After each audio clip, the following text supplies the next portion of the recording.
Bon voilà, ma première vidéo. Un peu floue, non? Salut toi! Connais-tu vraiment la Chine? Non, parce que moi, à la base, je croyais la connaître, hein.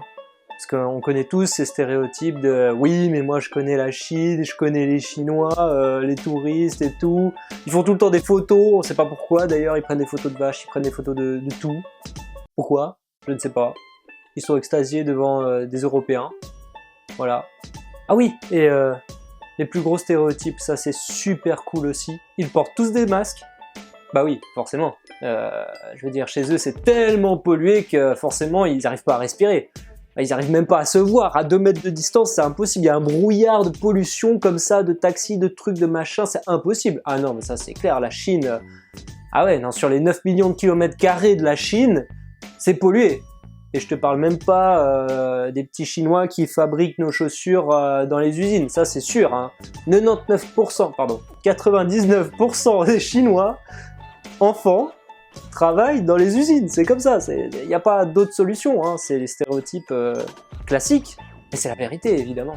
Évidemment. Non mais tu penses bien que sur 9 millions de kilomètres carrés, il va pas avoir que de la ville. Non, parce que dans ces cas-là, non, c'est pas possible. Tu penses bien sûr à Hong Kong, tu penses à Shanghai quand tu penses à la Chine, mais non, entre le nord, l'est, l'ouest et le sud, les paysages sont totalement variés et différents.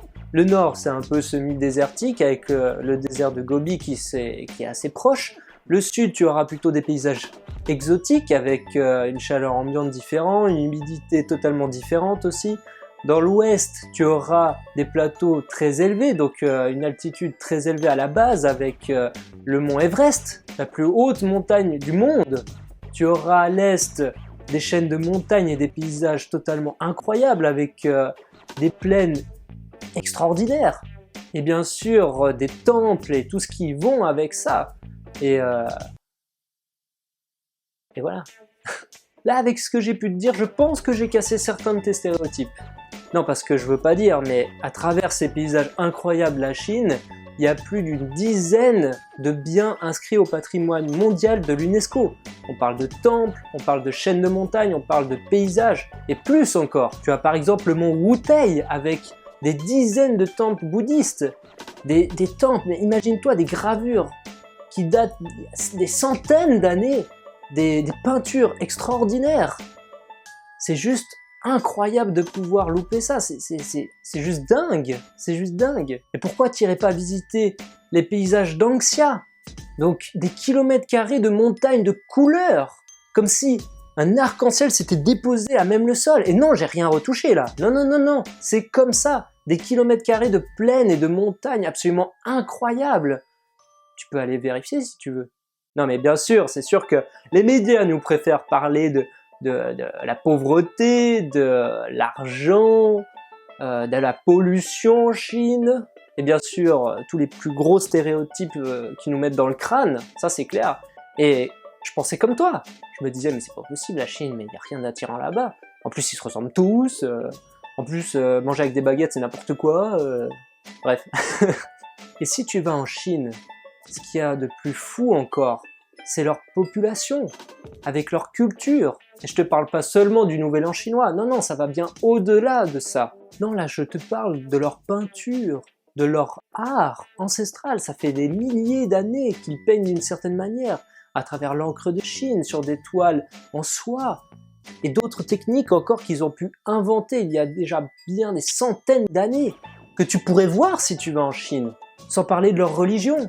Imagine-toi, nous on connaît que le bouddhisme, mais il faut savoir qu'il y a aussi le confucianisme, le taoïsme, qui sont des religions vraiment différentes et puis qui finalement se complètent très bien. Et juste en lisant Tao de King de Lao Tzu, tu peux en apprendre plus sur toi-même.